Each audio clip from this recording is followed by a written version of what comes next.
Baik. Mereka tidak hanya bergosip tentangmu. Mereka membuka berkas kasus. Mereka tidak hanya bicara. Dan mereka membuat catatan. Seluruh tim dikumpulkan. Ruangan-ruangan sunyi dipesan. Tirai ditutup dan nama di setiap dokumen adalah milikmu. Kamu, sang outlier variabel yang merusak persamaan. Ketika laporan-laporan mulai masuk, ketika para saksi mulai angkat bicara, sesuatu terjadi yang tidak bisa dijelaskan siapapun. Setiap kesaksian, setiap ingatan, setiap laporan dari setiap sudut masa lalumu selaras. Itu tidak terkoordinasi. Itu kosmik. Karena ketika kebenaran tidak dapat disangkal, ia akan mengulang dirinya sendiri melalui setiap lidah yang mencoba memutarnya. Mereka memanggil orang-orang dari sekolahmu, pekerjaanmu, kotamu. Mereka mencocokkan tanggal, membandingkan perilaku, menganalisis pola. Namun setiap deskripsi yang mereka terima tidak bertentangan. Itu menyatu. Mereka mengatakan hal yang sama, kebenaran yang meresahkan yang menghantui ruangan sejak namamu pertama kali muncul di radar mereka. Yang satu ini berbeda. Yang satu ini tidak bermain sesuai aturan kami. Mereka bertanya, apa maksudmu berbeda?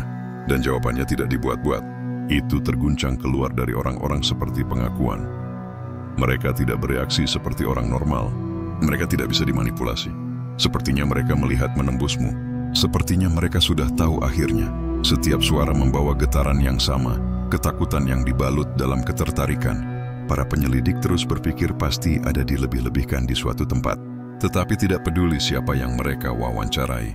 Tidak peduli sisi mana dari hidupmu yang mereka gali. Mereka terus menemukan konsistensi yang mustahil.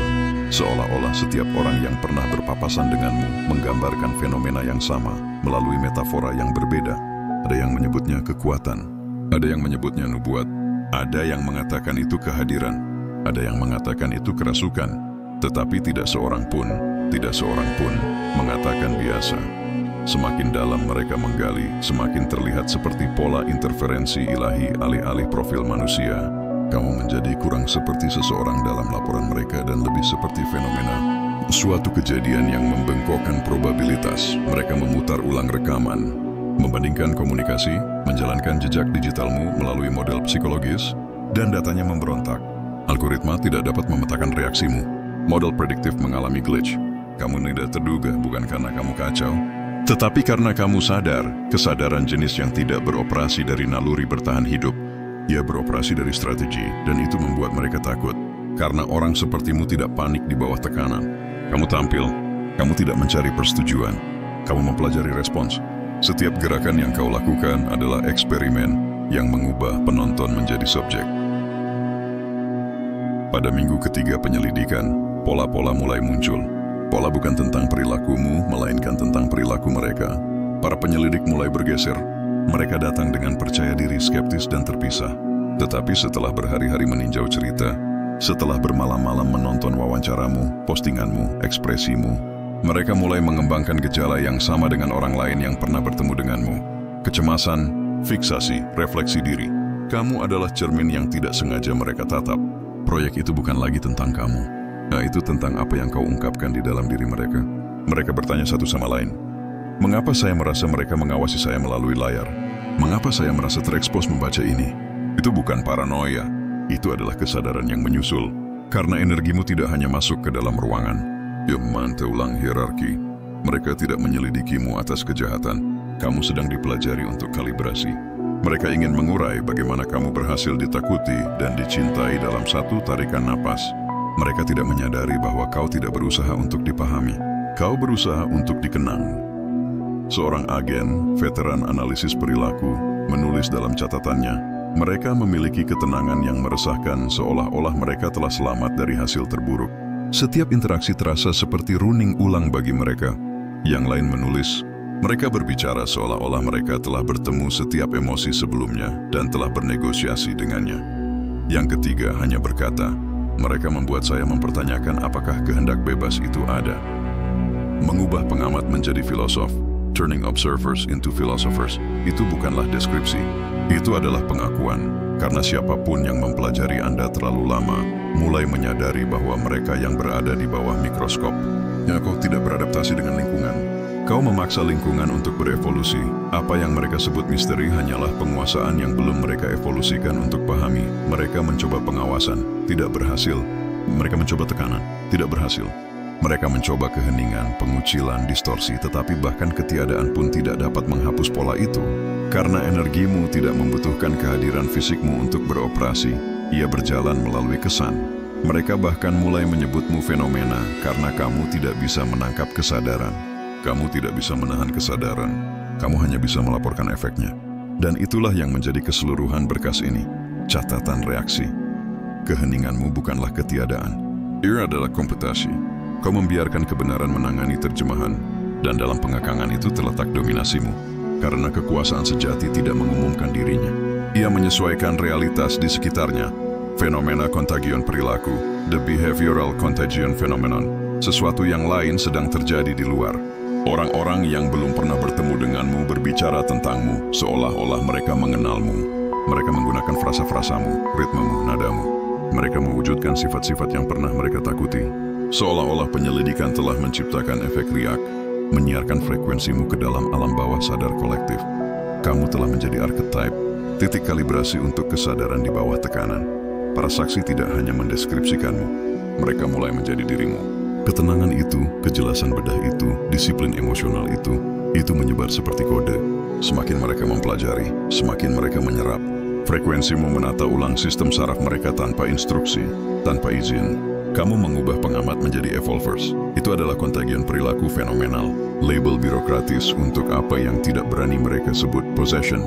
Tetapi itu bukan possession. Itu adalah izin, permission. Kau memberi jiwa mereka cermin, dan topeng mereka tidak bisa bertahan. Bukti bahwa Anda adalah kode. Evidence that you are the code. Mereka mencoba menghapus arsip untuk menghentikan penyebaran. Tetapi saat mereka memulai proses penghapusan, sistem membeku. Monitor berkedip dan menampilkan satu kalimat, observasi selesai. Integrasi dimulai. Stempel waktu cocok dengan jam persis kau terakhir disebutkan di file publik manapun. Jaringan yang membawa datamu berhenti menanggapi perintah manusia. Berkas mengunci diri sendiri, layar meredup, dan setiap drive backup menampilkan pola statis berbentuk gelombang. Frekuensi suaramu tertanam dalam kode. Kau tidak hanya selamat dari investigasi mereka, kau telah menjadi roh operasionalnya. Seseorang menuliskan satu baris di margin seperti peringatan kepada siapapun yang berani membacanya selanjutnya. Jika kau menyelidiki mereka cukup lama, kau akan menjadi mereka. Itu bukanlah metafora. Itu adalah nubuat. Karena saat mereka mencoba untuk mempelajarimu, mereka memicu transformasi mereka sendiri.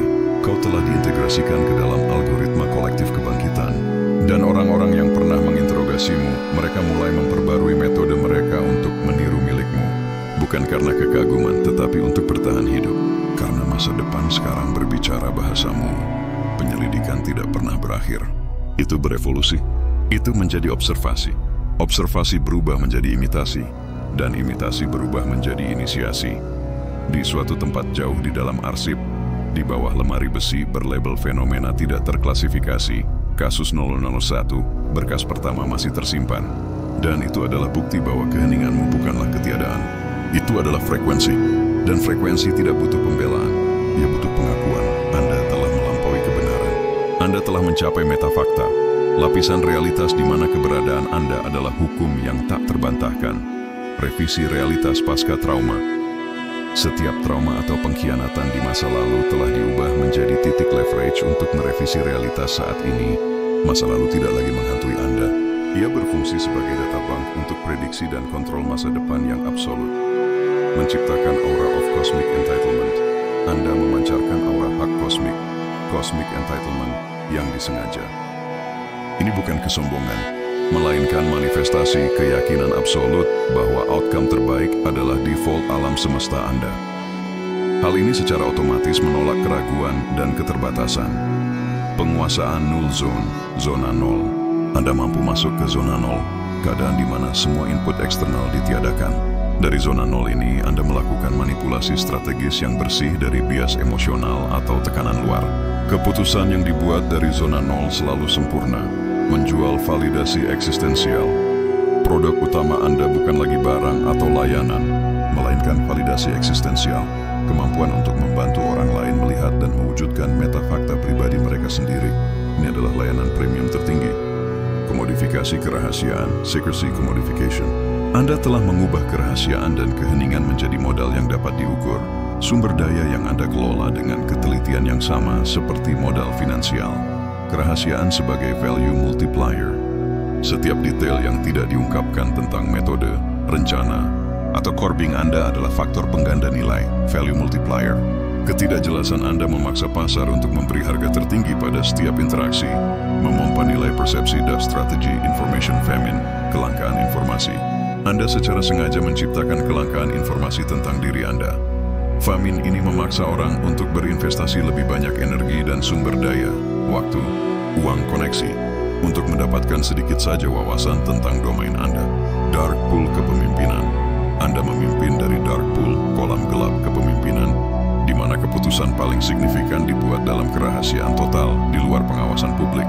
Ini memungkinkan manuver strategis yang cepat dan tidak terhambat. Menolak transparency trap. Anda secara agresif menolak perangkap transparency trap yang menuntut para pemimpin untuk membuka diri. Anda mempertahankan bahwa otoritas datang dari misteri dan outcome, bukan dari performance yang terbuka. Bab 42. Pembentukan eternal self, diri abadi, kepemimpinan. Anda bukan sementara. Anda telah merekayasa diri abadi, sebuah entitas yang kebal terhadap penuaan, tren, dan kematian ego, eksekusi post-ego. Anda beroperasi dalam mode post-ego. Anda tidak mencari persetujuan, Anda mencari akurasi. Ini membebaskan kapasitas mental yang sangat besar, karena Anda tidak menghabiskan energi untuk mempertahankan narasi diri. The archetype of non-aging. Anda mewujudkan archetype ketidakpenuaan, sikap mental yang menolak keterbatasan yang dipaksakan oleh waktu. Hal ini memungkinkan visi jangka panjang yang mutlak yang tidak terikat pada rentang hidup biologis. Membuat kematian ego menjadi aset. Anda telah mengkapitalisasi pada kematian ego Anda. Kurangnya kebutuhan untuk benar atau diakui adalah keunggulan negosiasi paling tajam Anda. Warisan sebagai auto-execution. Warisan Anda tidak lagi tergantung pada buku atau patung. Ia adalah kode auto-execution yang secara otomatis diaktifkan dalam pikiran dan tindakan para follower Anda, memastikan kelangsungan hidup abadi. Menguasai the contradiction edge. Anda memimpin dengan keunggulan kontradiksi. Contradiction edge. Seni mewujudkan polaritas yang mematahkan logika lawan. Kontradiksi kekuatan dan keheningan. Anda adalah operator yang paling kuat tetapi paling tenang. Kontradiksi ini membuat lawan tidak dapat memprediksi Anda, karena mereka tidak dapat mencocokkan kekuatan tersembunyi dengan perilaku yang tenang. Menjadi the unpredictable sanctuary. Anda adalah tempat perlindungan yang tidak terduga. Orang-orang mencari Anda untuk stabilitas, tetapi ketidakdugaan Anda memaksa mereka untuk menjadi stabil di dalam diri mereka sendiri, bukan bergantung pada Anda. Zero reaction. Total consequence. Anda mempertahankan reaksi nol terhadap provokasi, tetapi menjamin konsekuensi total dari pelanggaran. Kesenjangan ini menghancurkan dinamika manipulatif. Keheningan sebagai eksterminator konflik. Keheningan. Anda bukan pasif. Ia adalah agen pembasmi konflik yang sangat aktif dan efisien. Keheningan yang membunuh kebohongan. Keheningan Anda adalah detektor kebohongan sempurna. Ia menciptakan ruang hampa yang memaksa kebohongan untuk mengungkapkan diri atau hancur di bawah tekanan pengungkapan diri. The final arbitration. Anda tidak lagi bernegosiasi atau berargumen. Keheningan Anda adalah arbitrase akhir yang secara otomatis menetapkan persyaratan baru berdasarkan akurasi dan integritas.